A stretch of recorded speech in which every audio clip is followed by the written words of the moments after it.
اسے جواب ملا، جو کرانتے، تمہیں اس دنیا میں رہ کر معلوم ہوگا کہ میں ہمیشہ مہنگا سودا کرتا ہوں اور سستی موت مارتا ہوں۔ اس کے دماغ سے جاؤ، اپنی ٹریسنگ مشین کے ذریعے اعلیٰ بی بی عرف علی کو تلاش کرو۔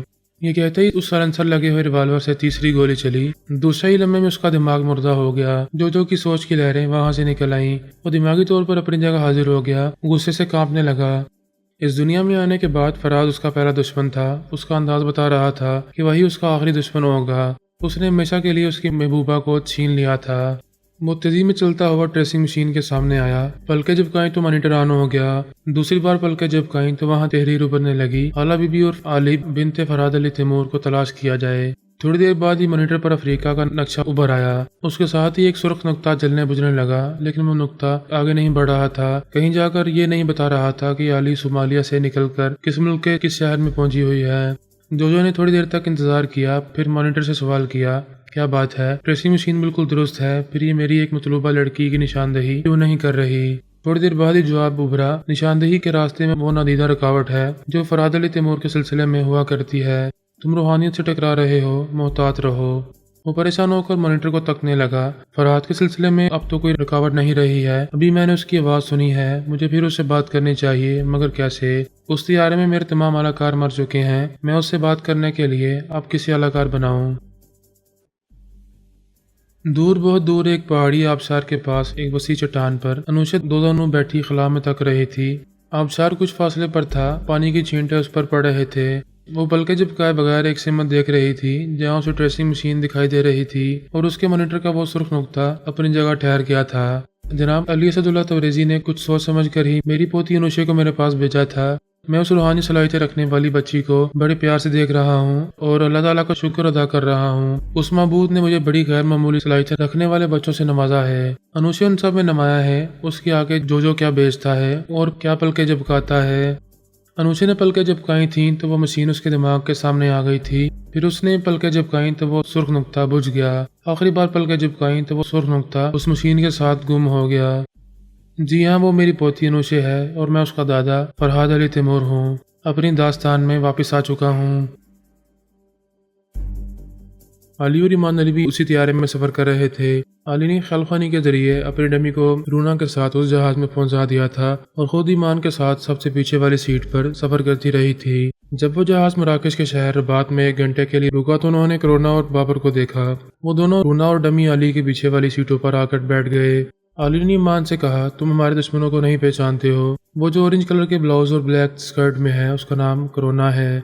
ایمان ادھر دیکھتے ہوئے بولا، ہوں، تم نے اس کا ذکر کیا تھا کہ تمہارے پاپا کی بیٹی بنی ہوئی تھی، ان کی موت کی خبر پھیلی تو اس نے گرگٹ کی طرح رنگ بدل لیا اور بڑے غرور سے تمہاری ماما کو چیلنج کیا تھا۔ علی نے کہا، اب مجھ سے دشمنی کرنے یہاں آئی ہوگی، شاید یہ جو کے لیے کام کر رہی ہے۔ تھوڑی دیر بعد بابر طیارے میں آیا۔ ایمان علی نے چونک کر کہا، علی وہ دیکھو، وہ تمہارے پاپا۔ پہلے تو وہ بھی چونک گئی، باپ کی ہم شکل کو دیکھ کر دل تیزی سے دھڑکنے لگا۔ میں عمر رسیدہ ہو چکا ہوں، اگرچہ صحت مند ہوں، مگر چہرے سے بزرگی جھلکنے لگی ہے۔ میرے برعکس بابر 25-30 برس کا جوان دکھائی دیتا تھا۔ وہ کرونا کی ساتھ والی سیٹ پر آ کر بیٹھ گیا تھا۔ علی نے گہری سانس لے کر کہا، او گاڈ، میں بھی ذرا دیر کے لیے دھوکہ کھا گئی، یہ کمبخت پاپا کی ڈمی بابر ہے۔ ایمان نے ادھر دیکھتے ہوئے کہا، اچھا تو یہ وہی ذات شریف ہے، یہ بھی یقیناً جو کا اعلی کار بن کر یہاں آیا ہوگا۔ علی نے سیٹ بیلٹ باندھتے ہوئے کہا، اگر ہم روح بدلنے کی چال نہ چلتے تو جو کے یہ دونوں اعلی کار ہمارے پیچھے آ کر بیٹھ جاتے۔ دیکھتے ہیں آگے کیا ہونے والا ہے۔ جو ہونے والا تھا وہ ہونے لگا۔ طیارہ رن وے پر دوڑتا ہوا فضا میں بلند ہوا، پھر اس کی پرواز ہموار ہو گئی تو بابا نے ڈمی علی کے شانے پر ہاتھ رکھ کر اسے مخاطب کیا۔ ادھر علی اپنی ڈمی کے اندر رہ کر اس کی اور کرونا کی باتیں سن رہی تھی اور ایمان کو بتا رہی تھی کہ کرونا اور بابر کو دھوکے کا علم ہو چکا ہے۔ وہ سمجھ گئے ہیں کہ یہاں علی کی جگہ اس کی ڈمی بیٹھی ہوئی ہے۔ پھر اس نے ایمان کو بتایا کہ جو اور برین ماسٹر بھی خیال خوانی کے ذریعے وہاں پہنچ گئے ہیں۔ انہیں یہ معلوم ہو رہا ہے کہ رونا کے اندر فرحاد علی تیمور کی آواز سنی گئی ہے۔ یہ دشمنوں کو خوفزدہ اور بے چین کر دینے والی بات تھی۔ ایسے وقت ایک اسٹیورڈ نے ان کے قریب آ کر ایک ریوالور نکالتے ہوئے کہا، خواہ مخواہ اس کے اندر تلاش کر رہے ہو، میں تو یہاں ہوں۔ ادھر جو نے اس کی آواز سن کر تسلیم کیا کہ وہ فرحاد ہے۔ ادھر علی نے بڑے جوش اور جذبے سے ایمان کے بازو کو تھام کر کہا، وہ میرے پاپا ہیں، ایک اسٹیورڈ بن کر آئے ہیں۔ ایمان نے سوالیہ مگر نہایت عقیدت مندانہ انداز سے اس اسٹیورڈ کو دیکھا۔ وہ کہہ رہا تھا، اس طیارے کو 3 دشمنوں کا مقبرہ بنانے آیا ہے۔ پھر اس نے یہی کیا، پہلے بابر، پھر کرونا اور اس کے بعد رونا کو ایک گولی مار کر ہلاک کر دیا۔ پورے جہاز میں کھلبلی پیدا ہو گئی تھی۔ مسافر عورتیں اور بچے خوفزدہ ہو کر چیخ رہے تھے، رو رہے تھے۔ اسٹیورٹ نے گرجتے ہوئے کہا، خاموش ہو جاؤ، یہاں اور کسی کو نقصان نہیں پہنچے گا۔ 3 قتل کرنے والے اس قاتل نے خوفزدہ لوگوں کو دیکھتے ہوئے کہا، میں اقرار کرتا ہوں کہ ایک قاتل اور بہروپیہ ہوں۔ علی نے مایوس ہو کر اسے دیکھا۔ وہ کہہ رہا تھا، میں رباط میں کار بم دھماکہ کرنے کے بعد فرار ہو رہا تھا کہ پتہ نہیں کس نے مجھے پکڑ لیا، اندر سے جکڑ لیا۔ میں سزا اور موت سے بھاگ نہیں سکوں گا، لہذا خود اپنے ہاتھوں سزا پا رہا ہوں۔ اس نے یہ کہتے ہی ریوالور کو دونوں ہاتھوں سے تھام کر اس کے نال کو اپنی پیشانی سے لگایا اور ٹریگر دبا دیا۔ سائلنسر لگے ہوئے ریوالور سے دبی دبی آواز ابھری اور وہ موت کی تاریکی میں ڈوب گیا۔ تھوڑی دیر تک پورے جہاز میں خاموشی رہی۔ تمام مسافر دم بخود رہ گئے تھے۔ پھر وہ سب ایک دوسرے سے کچھ نہ کچھ بولنے لگے۔ علی اور ایمان ایک دوسرے کا منہ تک رہے تھے۔ وہ بولی، میں یقین سے کہتی ہوں اس کے اندر میرے پاپا تھے۔ ایمان نے پوچھا، کیا وہ جانتے ہوں گے کہ تم بھی یہاں موجود ہو؟ وہ سوچنے کے انداز میں سر ہلا کر بولی، شاید وہ جانتے ہیں، مجھ سے انجان بن کر گئے ہیں تو اس میں ضرور کوئی مصلحت ہوگی۔ علی، تم ابھی خطرے سے باہر نہیں ہو۔ جو اپنی محبوبہ کی ہلاکت پر تل ملا رہا ہوگا، اسے معلوم ہو چکا ہے کہ اس جہاز میں تمہاری ڈمی ہے، تم نہیں ہو۔ وہ ٹریسنگ مشین کے ذریعے تمہیں تلاش کرے گا۔ وہ اس بات میں سر ہلا کر بولی، ایسا کرے گا تو اسے معلوم ہو جائے گا کہ اسی طیارے میں نکلی کے ساتھ اصلی علی بھی موجود ہے۔ وہ زخمی درندے کی طرح پھر مجھ پر جپٹے گا۔